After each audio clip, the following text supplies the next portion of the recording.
Meteorologist Brad Travis.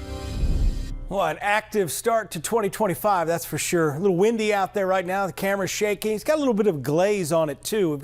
It's almost like drizzle. We've got the flurries going out there tonight. So just watch out for patchy black ice. Currently feels like 16 to 18. This is the way it's felt most of the day, and that's why we're inside right now. Here's what's going on with your 10-day forecast.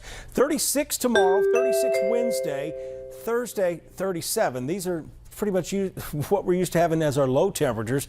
Overnight lows in the teens and low 20s.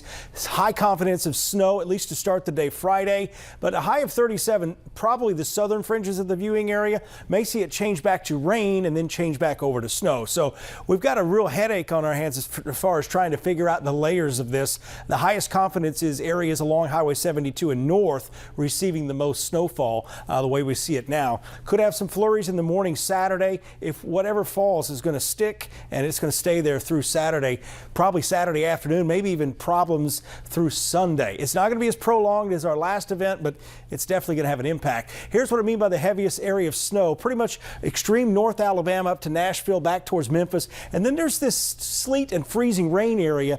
This is going to slowly be moving to the north and then stop moving north at some point in the day as this warm nose, we call it, in the upper levels kind of slides in here.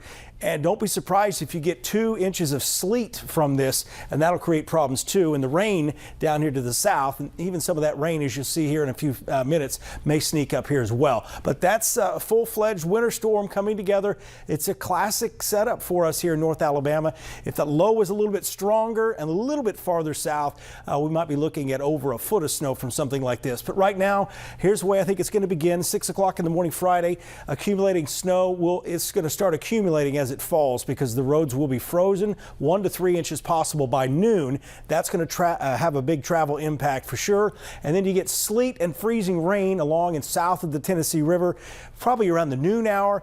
And then around 5 o'clock, as we go past sunset, it all changes back over to snow with another inch possible. But as I mentioned earlier today, there's some areas in far north Alabama, as you'll see, set the clock here, may see snow falling a continuous 12 hours as we go through Friday. So here's what's set up here by 9 o'clock. We've got snow from Huntsville out to the west. We've got that wintry mix starting to fire up from Phil Campbell to Coleman, and it's going to be right where you meet the heavier snow and that wintry mix where you get the most sleet.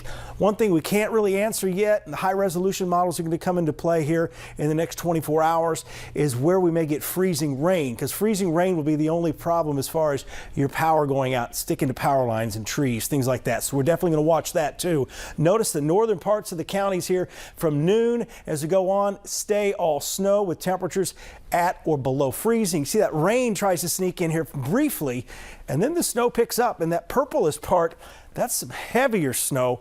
So again, we'll be watching this for the rest of the week. All right, we'll